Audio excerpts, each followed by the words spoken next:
Boa noite, amigos da Rede Opiniões TV. Está começando mais um programa Saúde na TV, um programa feito para o seu bem-estar e qualidade de vida. Você sabe que o nosso programa você pode participar, porque é ao vivo às quartas-feiras, através do telefone 3543-6413. Você pode ligar e fazer a sua pergunta, tirar a sua dúvida com o nosso convidado. E às vezes eu brinco que é uma consulta pela televisão que você vai estar fazendo. E hoje nós temos um convidado especial, pela primeira vez está conosco aqui, que é o Dr. Murilo Barcelos de Souza. Ele é cirurgião geral e proctologista e é com ele que nós vamos estar falando hoje sobre um assunto muito interessante com relação a tumor, a câncer. Eu já vou explicar já o tema com mais detalhes para vocês. Primeiro eu quero já agradecer, Murilo, a sua presença aqui no nosso programa hoje. Obrigado, Eliseu. Queria agradecer ao telespectador, pessoal de Araras e região. Obrigado pelo convite. Estou aqui para esclarecer algumas dúvidas do pessoal aí e desmitificar o assunto sobre câncer de cólon e reto. Tá? Em outras oportunidades falar alguma coisa mais comum, aí, mais frequente na realidade brasileira. Aí. Ok, mas Murilo, só para as pessoas te conhecer um pouquinho mais, né? Você estava falando que você não é ararense, né? Você está aqui há quanto tempo? Você veio para cá? Me conta, fala só rapidamente um pouquinho de você. Na verdade, Eliseu, eu sou de São Paulo, capital, mas trabalho aqui em Araras desde 2008, no pronto-socorro. Sou da equipe de cirurgia geral aqui do hospital, do São Luís. E mais recentemente faço parte do convênio da São Luís Saúde, atendendo como coloproctologista e cirurgião geral. E também você está fazendo colonoscopia pela rede pública, né? Isso, recentemente iniciei com colonoscopia na Zona Leste pelo serviço da rede pública.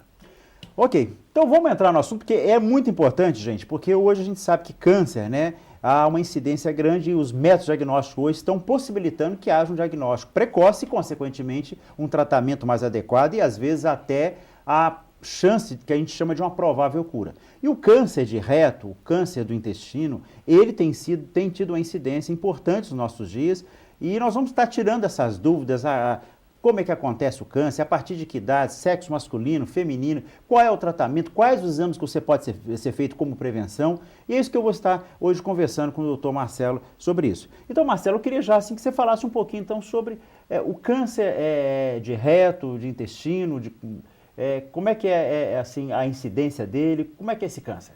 Então, Eliseu, o câncer de cólon e reto, né, ele é dividido basicamente em duas entidades, né, câncer de cólon e reto, a parte o câncer de canal anal e ânus, tá?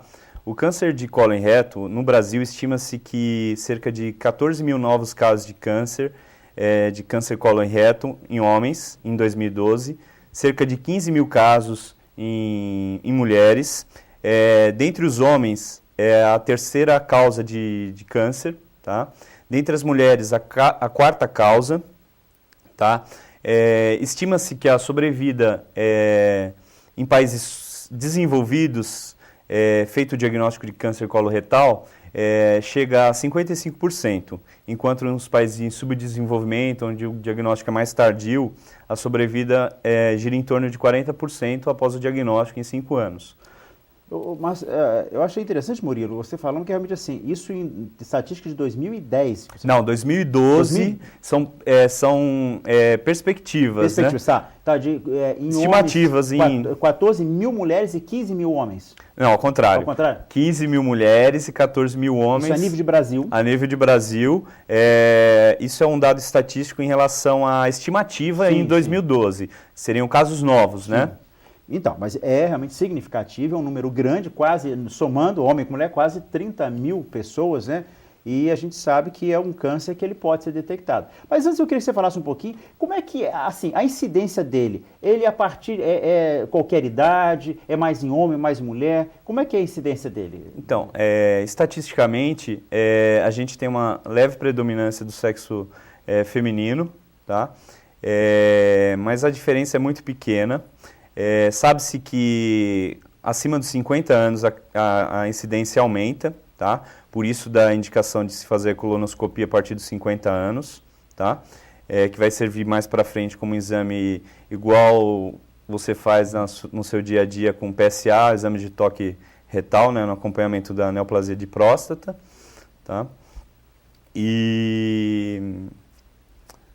E isso acontece, então, quer dizer, mais com uma predominância leve da mulher e a partir dos 50 anos. E normalmente, Murilo, tem a ver com alguma... Qual é a causa, assim, o que leva o câncer? Ele tem uma conotação genética, se teve já algum familiar ou não, e quais as causas? A gente sabe que, por exemplo, eu sei que a carne vermelha hoje é uma coisa que está muito relacionada ao câncer de intestino de uma forma geral.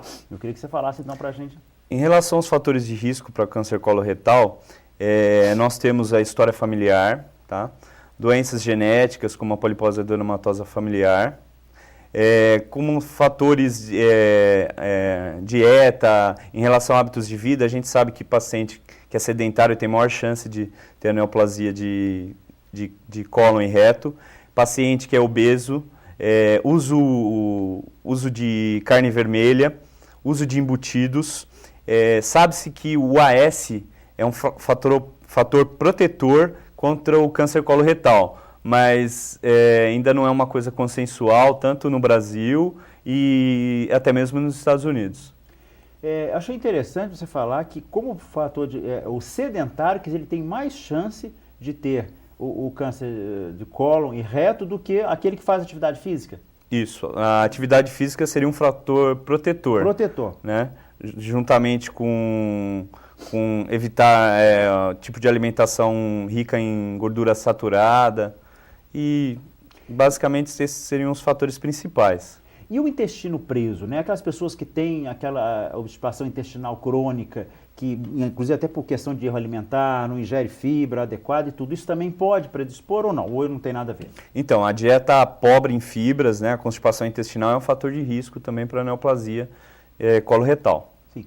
E, Murilo, como é que assim, normalmente, assim, eu sei que a gente sabe medicina, né? Não é exatamente, não é a matemática, todos os casos são iguais, mas normalmente, quais são, assim, os principais sinais ou sintomas que podem sugerir que está havendo a possibilidade de um câncer do colo ou do reto?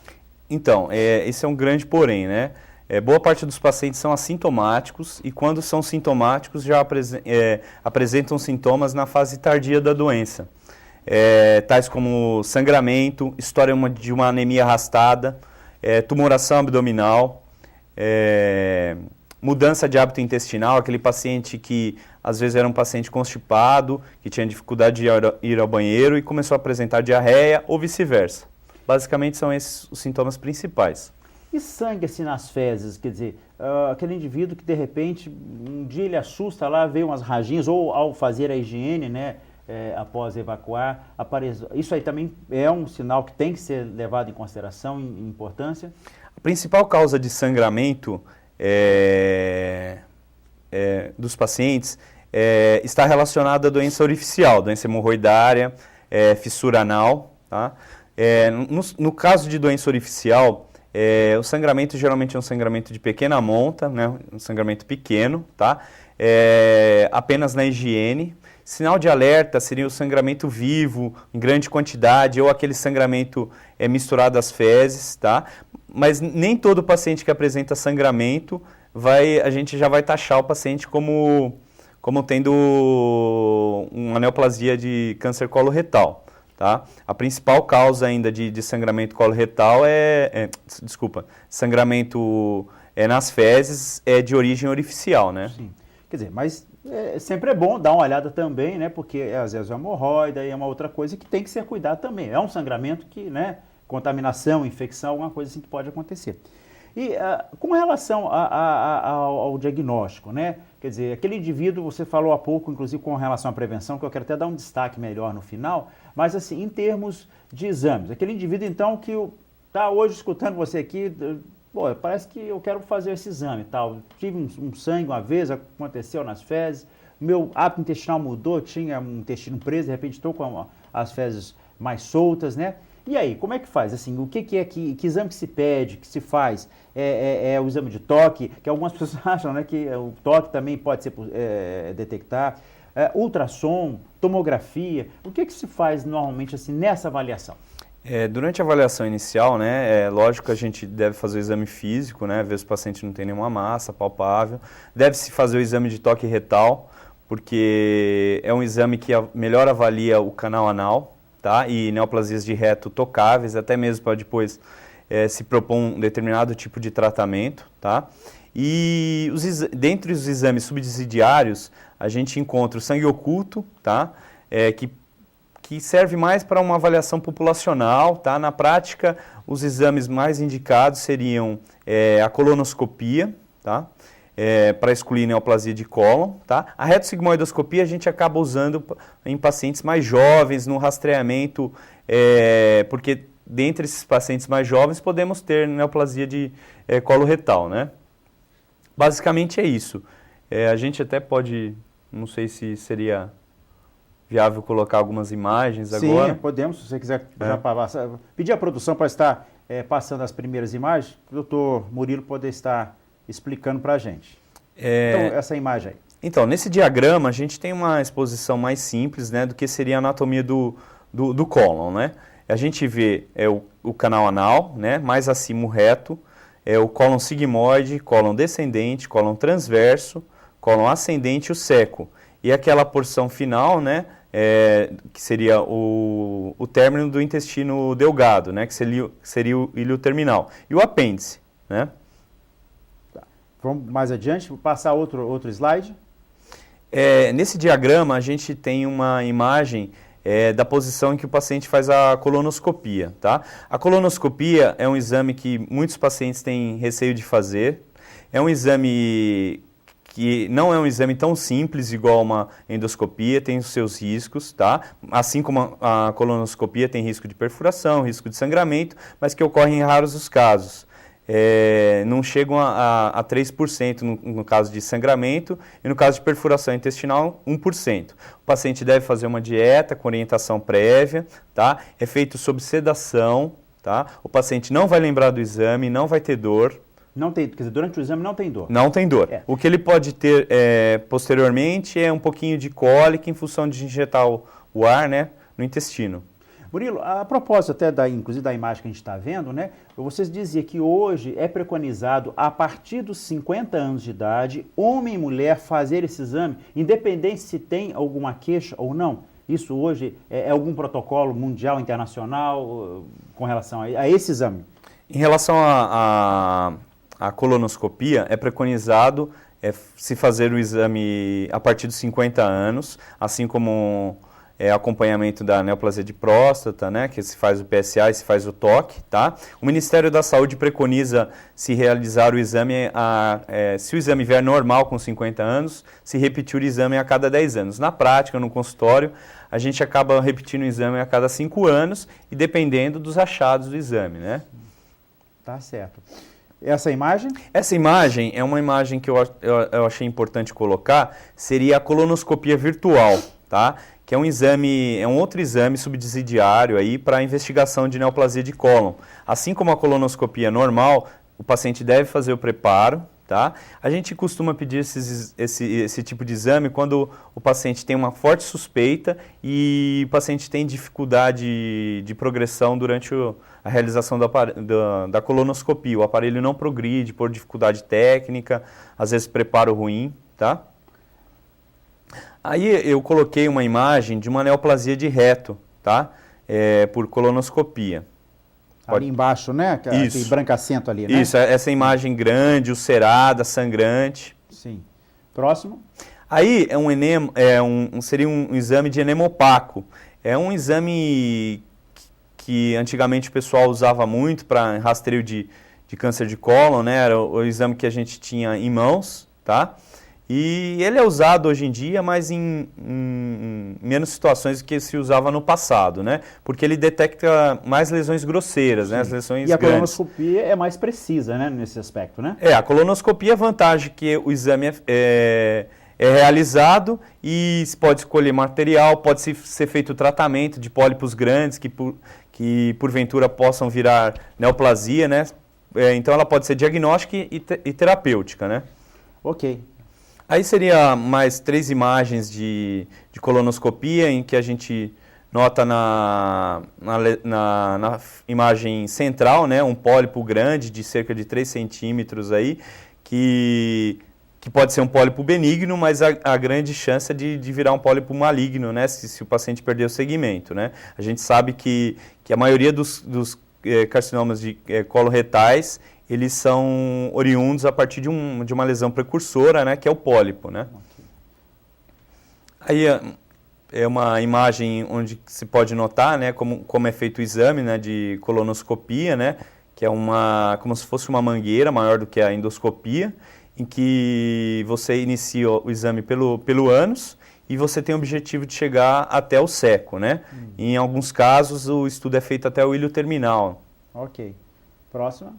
Eu achei importante mencionar, né, mostrar essa imagem da videolaparoscopia, né? Assim como na cirurgia para vesícula, para estômago, a videolaparoscopia tem aparecido no caso de tratamento para cólon, né, e para reto. Qual seria a grande vantagem da videolaparoscopia? Menores incisões, menor agressão cirúrgica, mais rápida retorno às atividades. E aí eu coloquei uma imagem que ainda não está muito na nossa realidade, né, que seria do Da Vinci, né?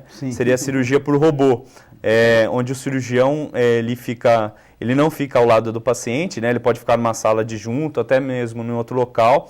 A vantagem do robô, visão.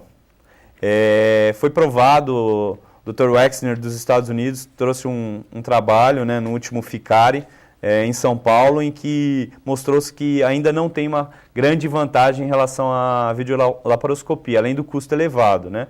E aí é o robô montado no paciente. Eu não sei, mas para a urologia, um robô desse está em torno de $1 milhão.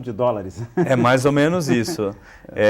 Eu tive a oportunidade de fazer um estágio nos Estados Unidos por 3 meses e lá eu conheci o Dr. Patrick. E ele tinha um contato importante com o robô, né? O robô já, para a realidade americana, segundo eles lá, a realidade já está próxima da videolaparoscopia. Já o Wexner fala diferente, né? Então tem muito marketing lá a realidade deles é totalmente diferente da nossa, tá? Uma frase importante no último congresso que eu vi do Ficari, um americano mais experiente, mencionou que a vantagem do robô seria eternizar o cirurgião, né? Porque a visão aumenta, tira o tremor, né? Sim. Porque a gente vê também que a curva de aprendizado no robô é menor do que a da vídeo, né? Pela visão tridimensional, então tem pelo menos a explicação que a gente viu no congresso também com relação à possibilidade disso. Muito bem, Murilo. Então acho que a gente já tirou assim, bastante dúvidas com relação a isso, né? E da cirurgia do tratamento é que você já até colocou nas imagens, muito bem colocado, que quando realmente... Tem mais essa imagem aí? Então, essa imagem é uma imagem interessante, que foi uma proposta da doutora Angelita, de um cólon, em que os pacientes poderiam entrar e ver algumas lesões, como doença diverticular, pólipos. A primeira vez que eu vi esse cólon gigante foi num congresso fora, mas... na nossa realidade, né, de coloproctologista, é muito comum a gente encontrar esse cólon. Muito prática, o indivíduo entrar num túnel, que na realidade é como se fosse um túnel, né? Isso. E você ter a noção de como é que esse filme de ficção científica, você está dentro de um intestino e tendo noção do que é a lesão, como é que ela pode se apresentar, né? Muito interessante. Tem mais alguma imagem? Não, então acabou as imagens. Então, eu dizia, com relação ao tratamento, então, em muitos casos realmente é a cirurgia. Mas aqueles casos que você tem que fazer a ressecção, tirar a parte do intestino que tinha uma lesão lá suspeita, faz a cirurgia. E depois da cirurgia, há necessidade de ficar com aquela bolsinha, que é chamada colostomia, ou não, em alguns casos você pode não deixar a colostomia, e depois se há necessidade de complementação com rádio ou com quimioterapia. É importante diferenciar, né, o tumor de cólon e o tumor de reto. Tá? No tumor de cólon, basicamente o tratamento indicado é o tratamento cirúrgico. No tumor de reto, depende da altura, da proximidade do ânus. Quanto mais próximo ao ânus, o tumor tocável, geralmente a gente indica a neoadjuvância, né, que seria a radioquimioterapia inicialmente, para depois propor um tratamento cirúrgico. Tá? Em relação à colostomia e ileostomia, a colostomia e a ileostomia ela é indicada dependendo da altura da lesão. tá? Em pacientes em que a lesão está mais próxima ao ânus, geralmente a gente indica ou uma colostomia ou uma ileostomia de proteção, em função do risco de, quando a gente faz a anastomose, né, que é juntar uma alça na outra, depois que resseca a lesão, o risco, quanto mais próximo ao ânus, o risco de abrir isso daí é relevante. Então, prefere-se, por segurança ao paciente, e que o paciente fique com uma ileostomia ou colostomia de proteção, que geralmente é temporária, de 1 a 3 meses. Já a colostomia definitiva, em casos que o tumor é muito baixo, em que tem que se retirar o ânus, e seriam em algumas situações. Tá? Ok. Gente, o nosso tempo passa muito rápido, nós vamos a um rápido intervalo, voltamos já já com o Dr. Murilo, falando mais sobre a questão do colo, e tem algumas perguntas aqui que nós vamos estar respondendo no segundo break. Um abraço.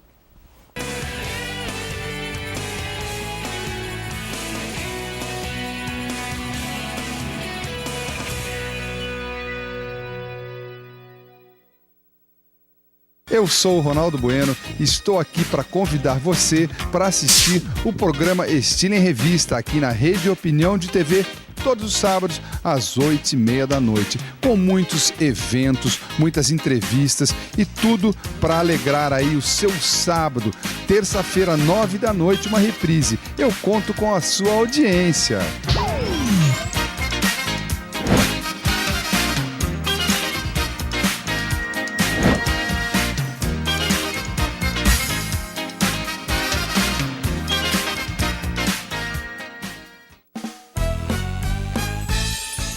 Quer ganhar muitos e muitos prêmios? Então assista Disque Prêmios Tiradentes todos os sábados a partir das 14 horas na Rede Opinião de TV. Você presta atenção, aprende, de repente eu falo pergunta, você liga e ganha muitos prêmios. Disque Prêmios Tiradentes, aqui na Rede Opinião de TV todos os sábados às 14 horas. Fica aí!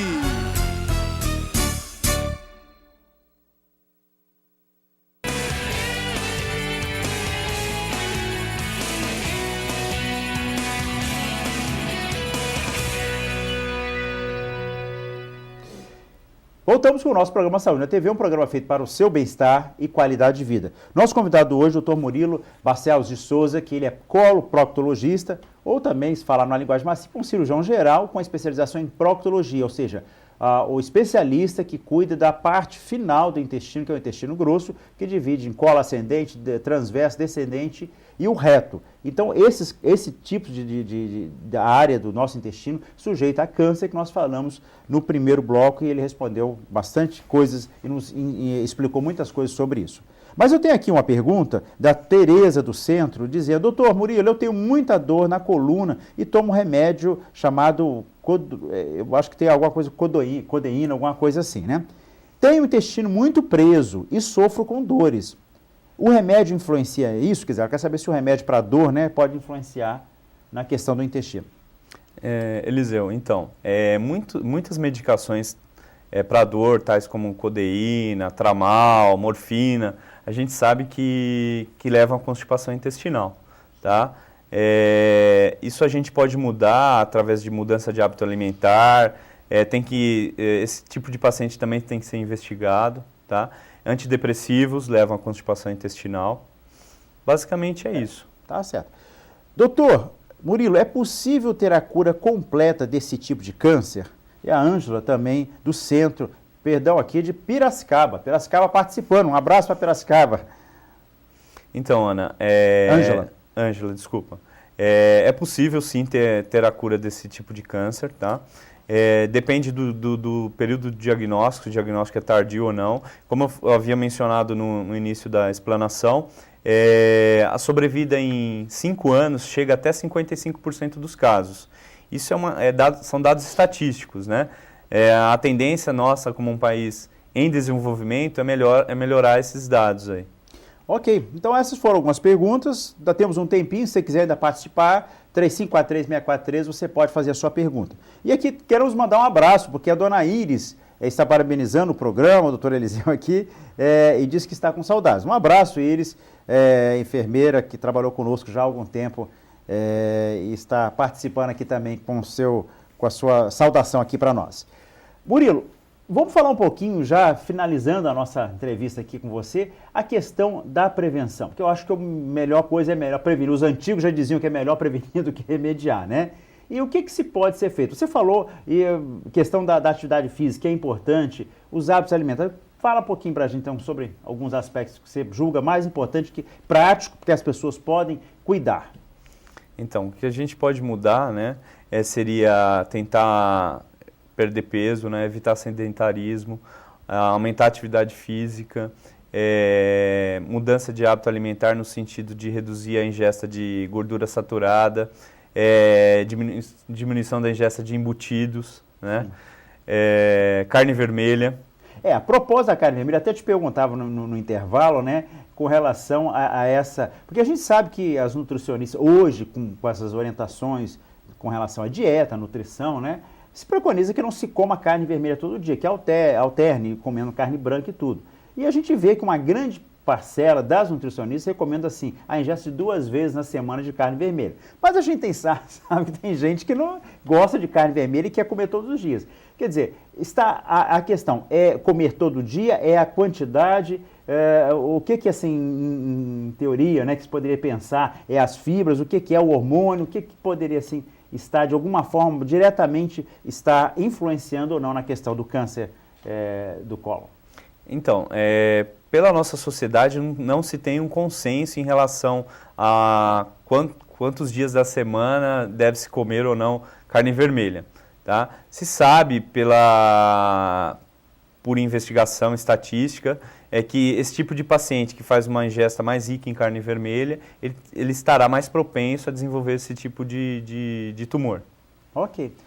E falando agora um pouquinho também, porque fechando com relação à prevenção, que é o exame da colonoscopia, que muita gente ainda tem tabu, assim como no exame da próstata, né, o exame de toque, muitos homens têm tabu, e tem, eu acredito que também com relação à colonoscopia, até acho que porque em algum local, sempre a gente vê algum paciente que fez o exame, que às vezes tomou um pequeno sedativo e que sentiu alguma coisa, e às vezes até quando mostra o aparelho, vê o aparelho, né, nossa, aquilo parece que assusta, né? Mas é um exame, como você bem disse, tranquilo. Hoje vocês usam um sedativo que a pessoa até nem lembra direito, e é rápido, né? É isso aí sobre o exame? O exame basicamente é um exame um pouquinho diferente em relação à endoscopia. Na endoscopia, nem todos os profissionais usam sedação para fazer o exame. Na colonoscopia, obrigatoriamente o exame é feito com sedação. O paciente não costuma lembrar do exame, é um exame um pouquinho mais demorado do que da colonoscopia, mas é um exame que deve ser feito e vai, com o tempo, aparecer como um exame de screening, né? Exame que deve ser feito a partir de 50 anos, assim como você pode ver na sua realidade, né? O preparo é que tem que ser bem feito, porque o intestino tem que estar limpo, né? Então se faz um uso de um laxante, alguma coisa para limpar, quer dizer, o indivíduo vai primeiro ter que evacuar até ficar bem limpinho, né? Para que possa ser o exame ser bem feito. Em relação à pergunta anterior, hoje em dia, o que basicamente o paciente queixa não é do exame, é do preparo para fazer o exame. Geralmente o paciente ele adota uma dieta sem fibras, uma dieta mais líquida, e é feito uso de laxativos tanto por boca, por via retal, tá? Tem-se uma diferença em alguns locais, mas basicamente o princípio é o mesmo. Murilo, e o pós-exame, tá? Fica dolorido, quer dizer, embora que o paciente não lembre, como você bem disse, do exame e tudo, durante a execução do exame, mas o depois, fica com ardência, queimação, alguma dor pode acontecer, algum sangramentozinho pós-exame, isso pode acontecer, isso é coisa que não precisa se preocupar? A maioria dos pacientes não queixam de nenhum sintoma após a realização do exame. Alguns pacientes podem ter sangramento, o sangramento geralmente é pequeno, tá? É maior o risco de sangramento quando é feito procedimento, como retirada de pólipos, né? Mas de qualquer forma, todos os pacientes eles recebem uma orientação antes de se fazer o exame e após feito o exame, quais seriam os sinais de alerta, o que o paciente deve fazer, o paciente deve retornar ao pronto atendimento. Ok. Nós vamos... chegou aqui rapidamente a pergunta. Doutor Murilo, basicamente o que posso fazer para evitar este problema? Para a eudete do ouro verde. Foi o que você acabou de responder, né? Eudete, com relação à obesidade, à vida, ao sedentarismo, evitar o sedentarismo, a ingesta de alimentação, são algumas coisas que o Dr. Murilo já acabou de nos responder, né, com relação a isso.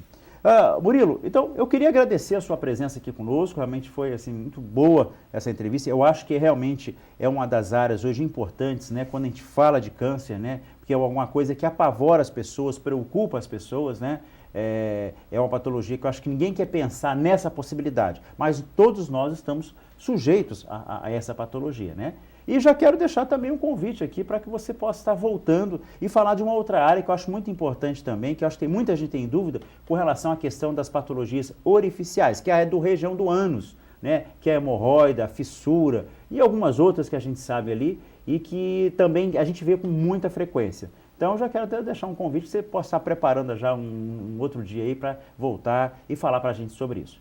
Então, eu quero agradecer a sua presença hoje aqui e deixar suas últimas palavras. Eu queria agradecer a oportunidade de estar aqui e falar um pouquinho sobre câncer coloretal.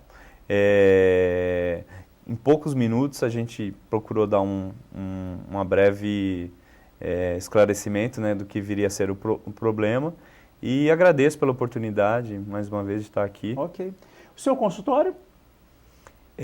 Eu trabalho eu moro aqui em Araras, tenho trabalho aqui em Araras e trabalho em Limeira. Sim.